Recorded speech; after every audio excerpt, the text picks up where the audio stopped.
फयाज कमर साहब कोचा धामन विधानसभा एआईएमआईएम के टिकट पर इजहार अशफी साहब वर्तमान में विधायक हैं, लेकिन अभी वहां पर जो चल रहा है वहाँ जब से मास्टर मुजाहिद साहब जेडीयू छोड़कर आरजेडी में आए हैं उसके बाद दोनों नेताओं के बीच जुबानी जंग चल रहा है। कैसे देखते हैं इसको?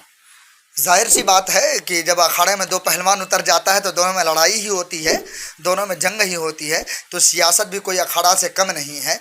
कोचा धामन जहां पर जो है इजहार अशफी साहब को कोचा धामन की जनता ने सर पर बिठा लिया था, सर का ताज बना लिया था कि आपको हम अपना विधायक मानते हैं, आपको हम अपना विधायक चुनते हैं। ये इजहार अशफी की बदौलत नहीं थी, ये बल्कि असदुद्दीन ओवैसी के दम पर ऑल इंडिया मजलिस इत्तेहादुल मुस्लिमीन के दम पर विधायक बने थे। आपने एक वीडियो देखा होगा, बड़ा वायरल हुआ है। किसी गाँव में जाते हैं वो शिलान्यास करने के लिए किसी रोड का, वहाँ पर एक लड़का आता है, कहता है दादो, ऐसे कुछ दादो या चाचा कहता है कि हमने आपको वोट दिया, आपको जितवाया, उसके बाद जो आपने पार्टी बदल लिया, पाला बदल लिया, हम लोग ये सब याद रखेंगे। तो वो कहता है ये इजहार अशफी जिसका नाम है वो करता है, जो ये कहता है वो करके रहता है, तुम बोका चौदा हो। तो वो लड़का फिर से कहता है चाचा हम बोका चौदा नहीं है। यानी इसको अगर लफ्ज़ों में यूँ कहा जाए, सुरजापुरी ज़ुबान में बोका चौदा जो कहा जाता है, उनको सीधे तौर पर जो थोड़ा सा मतलब मेंटली थोड़ा कमज़ोर होता है, जिनको अकल कम होती है, उनको थोड़ा बोका वगैरह कहा जाता है कोचा धमन के एरिया में। तो कहते हैं बोका चौदा तुम हो, कहते हैं हम बोका चौदा नहीं है, हमने आपको जिताया था। अब आप आरजेडी में गए हैं, याद रखिए ये उंगली कट सकता है लेकिन एमआईएम के खिलाफ वोट नहीं कर सकता।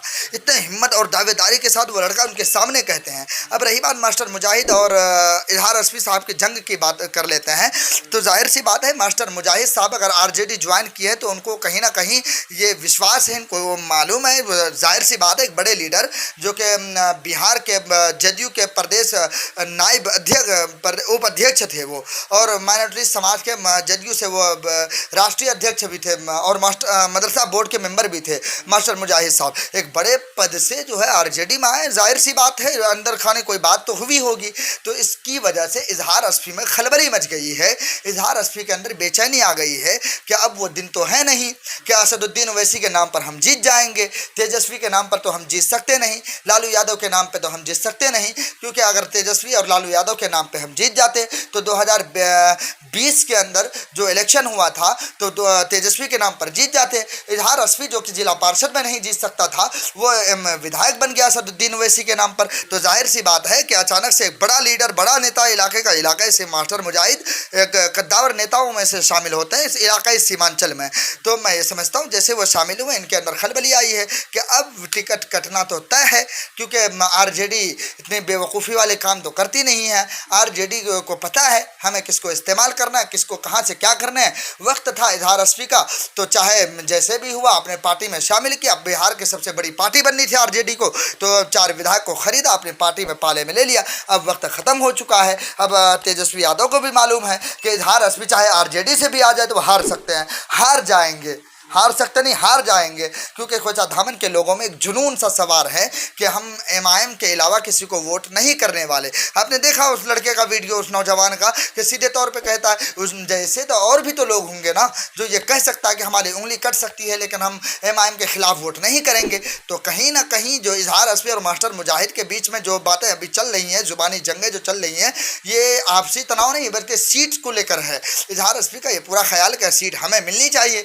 क्योंकि मैंने कुर्बानी दी है। कुर्बानी वो कैसी कुर्बानी, क्योंकि हम विधायक कहीं और बने थे लेकिन हम आपको बड़ा बनाया था, आपकी पार्टी को बड़ा बनाया था। अगर मैं नहीं आता आपकी पार्टी में तो आपकी पार्टी उस वक्त बड़ी नहीं बनती तो आपकी सत्ता नहीं आती। तो इस वजह से इजहार अशफी ये कहना चाह रहे हैं कि टिकट हमें ही मिलना चाहिए। लेकिन तेजस्वी यादव इतना बड़ा मूर्ख नहीं है, बहुत चालाक है, लालू यादव का बेटा है, उनको पता है हमें क्या करना है। तो ये अब कोचा धामन की जनता, बात तो वही आ गई कि मुसलमानों को हर हाल में फिर बेवकूफ़ बनाने की काम जारी है। ये जो है ना तमाम सेकुलर पार्टियां जो है बिहार के अंदर और पूरे देश के अंदर ये चीज़ हो रहा है।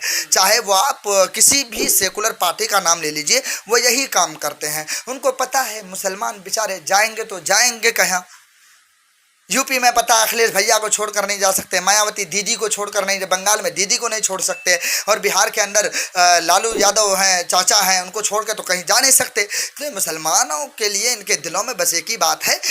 लेकिन अब कुछ लोग कहते हैं कि पहले विकल्प नहीं था। तस्लीमुद्दीन साहब को याद करते हैं, उनका वो बयान को सुनते हैं। तस्लीमुद्दीन साहब ने जो कहा था कि कांग्रेस एक ऐसी पार्टी है और आरजेडी में जाना हमारी मजबूरी है, तो जनता उस चीज़ को भी देख रही है। हाँ, ये देखें, ये बिल्कुल बदलाव हुआ है। 2020 में बदलाव है ना, 2020 में बदलाव हुआ है। अब देखिए, एक मैं बात अभी बड़ी लंबी हो जाएगी। उत्तर प्रदेश के अंदर शौकत अली जो है ऑल इंडिया मजलिस इत्तेहादुल मुस्लिमीन के सदर हैं, उन्होंने पूरे संगठन को मजबूती के साथ कहीं प्रोग्राम करना था, लेकिन अखिलेश को ये बात पता चलते फौरन माइनॉरिटी समाज की जो सभा बुला लेते हैं, यानी जितने माइनॉरिटी समाज के उनके नेता हैं तमाम की बैठक हो जाती है। तो कहीं ना कहीं खलबली मच रही है, आप बेचैनी सी आ गई है। जो आपने विकल्प की बात करी, तो विकल्प सही बात है कि अब विकल्प मुसलमानों के पास आ चुका है। तो अब आरजेडी हो, चाहे जदयू हो, चाहे चिराग पासवान की पार्टी हो, चाहे जितनी भी सेकुलर के दावे करने वाले पार्टी हो, तमाम की निंदा हराम हो गई हैं और तमाम लोग जो है अब काम कर रहे हैं उसी तरीके पर। क्या करेंगे क्या नहीं करेंगे, तो रही बात कोचा धामन की जनता पर छोड़ दीजिएगा। इस बार जो है फिर से वही 2020 दोहराया जाएगा। जहां तक हमारी बात अभी तक, मतलब हम तक जो खबर है यही है कि कोचा धामन में 2025 में फिर से 2020 वाला लहर मौजूद है, फिर वैसा ही होने वाला है।